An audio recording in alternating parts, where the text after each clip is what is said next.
संगमनेर शहरातील म्हाळुंगी नदीवर उभारण्यात आलेल्या नवीन पुलाचे काम अंतिम टप्प्यात आले आहे। उर्वरित अपूर्ण काम 10 जूनपर्यंत पूर्ण करण्यात यावे असे स्पष्ट निर्देश आमदार अमोल खताळ पाटील यांनी संगमनेर नगर परिषद प्रशासन व संबंधित ठेकेदारास दिले आहे। शहरातील स्वामी समर्थ मंदिर ते साई मंदिर या पुलाच्या कामाची काल गुरुवारी सकाळी आमदार खताळ यांनी पाहणी केली। त्यावेळी त्यांच्या समवेत मुख्याधिकारी रामदास कोकरे, महायुतीचे नेते श्रीराम गणपुले, ज्ञानेश्वर करपे, कैलास वाकचौरे, शिरीष मोळे, कैलास लोणारी, अविनाश थोरात, दागाबाई धात्रक, अल्पना तांबे, दिनेश पटांगरे, विनोद सूर्यवंशी, कैलास कासार, सागर भोईर, प्रशांत वाडेकर, निलेश कोंतम, लखन गोरपडे, विकास डांबळे, दिलीप आनाप, राहुल भोईर, शशांक नमन, सौरभ देशमुख, वरद बागुल, अश्विन परदेशी, सनी धारणकर, कृष्णा हाशे तसेच साईनगर, घोडेकरमळा पंपिंग स्टेशन या परिसरातील नागरिक मोठ्या संख्येने उपस्थित होते। आमदार अमोल खताळ म्हणाले की म्हाळुंगी नदीवरील पूल कोसळल्यामुळे अनेक वर्षे या परिसरातील नागरिक व विद्यार्थ्यांना मोठा त्रास सहन करावा लागला। या गंभीर समस्येची दखल घेत महायुतीच्या कार्यकर्त्यांनी पालकमंत्री नामदार राधाकृष्ण विखे पाटील यांच्याकडे मोठ्या निधीची मागणी केली। त्यांच्याच प्रयत्नातून हे काम मंजूर झाले असून नगरपालिकेच्या माध्यमातून ठेकेदारांनी वेळेत काम पूर्ण केले आहे। थोडेफार काम अपूर्ण राहिले आहे, मात्र ते 8 ते 10 दिवसांमध्ये पूर्ण करून पालकमंत्री नामदार राधाकृष्ण विखे पाटील यांच्या शुभ हस्ते या नव्याने बांधण्यात आलेल्या पुलाचे लोकार्पण करण्यात येईल, असा विश्वास आमदार अमोल खताळ यांनी व्यक्त केला। तसेच या कामासाठी नगरपालिकेचे मुख्याधिकारी रामदास कोकरे आणि ठेकेदारांचे त्यांनी विशेष कौतुक केले। दिगंबर गणेश सराफ विद्यालय व ओहरा कनिष्ठ महाविद्यालयात जाणाऱ्या हजारो विद्यार्थ्यांना या पुलामुळे आता दिलासा मिळेल। मागील 3 ते 4 वर्ष त्यांना मोठ्या अडचणींचा सामना करावा लागला। 16 जून पासून शाळा सुरू होत आहे।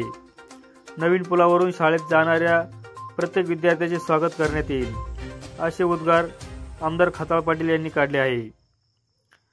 साईनगर परिसराचा विकास करणार असल्याचा दावा त्यांनी केला आहे। याच दौऱ्यात साईनगर पंपिंग स्टेशन, घोडेकरमळा या भागातील महिला व नागरिकांनी त्यांच्या अनेक समस्यांचा पाडा आमदार अमोल खताळ यांच्या समोर मांडला। त्यावर प्रतिक्रिया देताना आमदार खताळ म्हणाले की मागील लोकप्रतिनिधींनी या भागाकडे कायमच दुर्लक्ष केले, मात्र महायुती सरकारच्या माध्यमातून आता या परिसराचा सर्वांगीण विकास सुनिश्चित केला जाईल, असे प्रतिपादन आमदार खताळ यांनी केले आहे। महासत्ता न्यूज ब्युरो, संगमनेर। समस्या आहे आणि काय आपण समाधान व्यक्त करतो? आता या पुलाचं काम यापूर्वी स्थानिक नागरिकांची मागणी होती, आमच्या महायुतीच्या सर्व पदाधिकाऱ्यांची मागणी होती। हा पूल कोसळल्यानंतर बरेच दिवस तो रेंगाळलेला प्रश्न होता। जिल्ह्याचे पालकमंत्री नामदार राधाकृष्ण विखे पाटील साहेब यांच्या माध्यमातून आम्ही मार्गीच लावून त्याला निधी उपलब्ध करून दिला होता। यापूर्वी सुद्धा या पुलाचं काम चालू असताना पाहणी करण्यासाठी आलो होतो। आता शेवटच्या टप्प्यामध्ये काम झालंय। कामाबाबत सुद्धा वेळोवेळी नगरपालिकेचे मुख्य अधिकारी साहेब असतील, तसेच कामाचे ठेकेदार जे आहेत त्यांनी सुद्धा कालावधी म्हणजे लवकरात लवकर जी मागणी होती जनतेची त्यानुसार काम चांगलं केलेलं आहे। त्यांना यापूर्वी सुद्धा ज्या कामामध्ये उणीवा होत्या त्या सूचना दिल्या होत्या, त्यामुळे हा पूर्ण पूल झाला आहे। एक 8-10 दिवसाचं छोटं काम बाकी आहे, ते सुद्धा 10 तारखेपर्यंत शिवसाहेबांना सूचना दिल्यात। 10 तारखेपर्यंत हे काम पूर्ण झालं पाहिजे।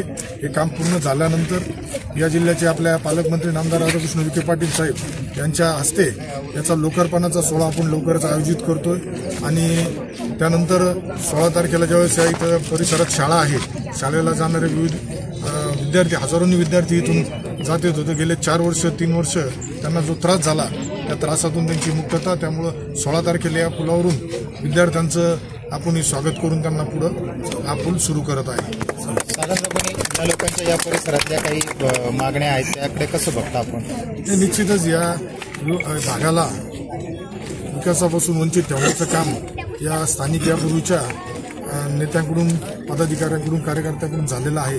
त्यामुळे या भागातील जनतेला मी आपल्या माध्यमातून आश्वस्त करू इच्छितो की आपल्या जे काही छोटे मोठे जे प्रश्न आहेत रस्त्याच्या असेल, ड्रेनेजच्या असेल, इथं धक्का भिंतीचा असेल, हे सुद्धा महायुती सरकारच्या माध्यमातून तडीस नेण्याचा आमचा प्रयत्न राहणार आहे. त्यामुळं नुसतं हाच भाग नाही तर संगमनेर शहरातील असेल, मतदारसंघातील, तालुक्यातील प्रत्येक भागाच्या विकासासाठी मी पूर्ण लक्ष देऊन आहे.